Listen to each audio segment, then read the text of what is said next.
പരിശുദ്ധ പരമാദിവ്യകാരുണ്യത്തിന് എന്നേരവും ആരാധനയും സ്തുതിയും പുകഴ്ചയും ഉണ്ടായിരിക്കട്ടെ. ദിവ്യകാരുണ്യനാഥൻ നിങ്ങളെ ഇന്ന് നയിക്കട്ടെ, വിശദീകരിക്കട്ടെ, ഈശോയ്ക്ക് ഇഷ്ടപ്പെട്ട വ്യക്തികളായിട്ട് രൂപാന്തരപ്പെടുത്തട്ടെ. ഒരു വ്യക്തിയുടെ ജീവിതത്തിലേക്ക് സൗഖ്യം കടന്നു വരുന്നത്, ഒരു വ്യക്തിയുടെ ജീവിതത്തിലേക്ക് സമാധാനം കടന്നു വരുന്നത്, ഒരു വ്യക്തിയുടെ ജീവിതത്തിലെ തടസ്സങ്ങളെല്ലാം മാറ്റപ്പെടുന്നത് എപ്പോഴാണെന്ന് ചോദിച്ചാൽ ആ വ്യക്തി അനുതാപത്തോടുകൂടെ കർത്താവിൻ്റെ മുന്നിൽ പ്രാർത്ഥിക്കുമ്പോഴാണ്.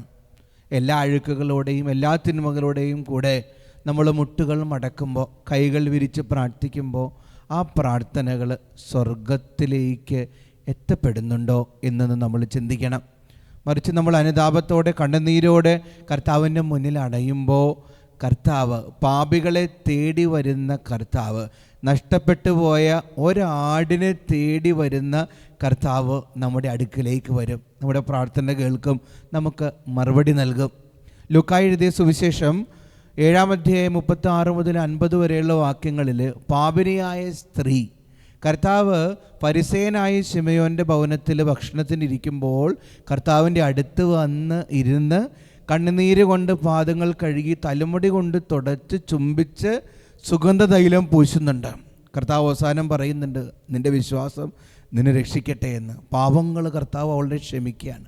അനുതാപത്തോടെ കൂടെ പ്രാർത്ഥിക്കണം കേട്ടോ. നമ്മുടെ ജീവിതങ്ങളിൽ പലപ്പോഴും തടസ്സങ്ങൾ, ദൈവിക അനുഗ്രഹങ്ങൾ നമ്മുടെ ജീവിതത്തിലേക്ക് വരാത്തത് അനുതപിക്കാത്തതുകൊണ്ടാണ്. ഉള്ളുകൊണ്ടൊരു അനുതാപം ഉണ്ടാവണം. അനുതാപത്തോടെ നമ്മൾ എത്ര വലിയ മാരക പാപിയാണെങ്കിലും കുമ്പസാരക്കൂട്ടിൽ ചെന്ന് കർത്താവിൻ്റെ കരുണയ്ക്ക് വേണ്ടി കണ്ണുനീരോടെ നമ്മൾ കേണ് പ്രാർത്ഥിക്കണം. അപ്പം അനുതപിക്കാൻ, ആഴത്തിൽ അനുതപിക്കാൻ കർത്താവ് ഇന്ന് നമുക്കെല്ലാവർക്കും കൃപ നൽകട്ടെ. ശരീരവും ആത്മാവും മനസ്സും എല്ലാം അനുതാപത്തിലൂടെ വിശദീകരിക്കപ്പെടട്ടെ. ദിവ്യകാരുണ്യനാഥൻ നിങ്ങളെ അനുഗ്രഹിക്കട്ടെ. മെസ്സേജ് ബോക്സിൽ ഈശോയെ ഞങ്ങളോട് കരുണയായിരിക്കണമേ എന്ന് ടൈപ്പ് ചെയ്ത് അയക്കാൻ പരിശ്രമിക്കുക.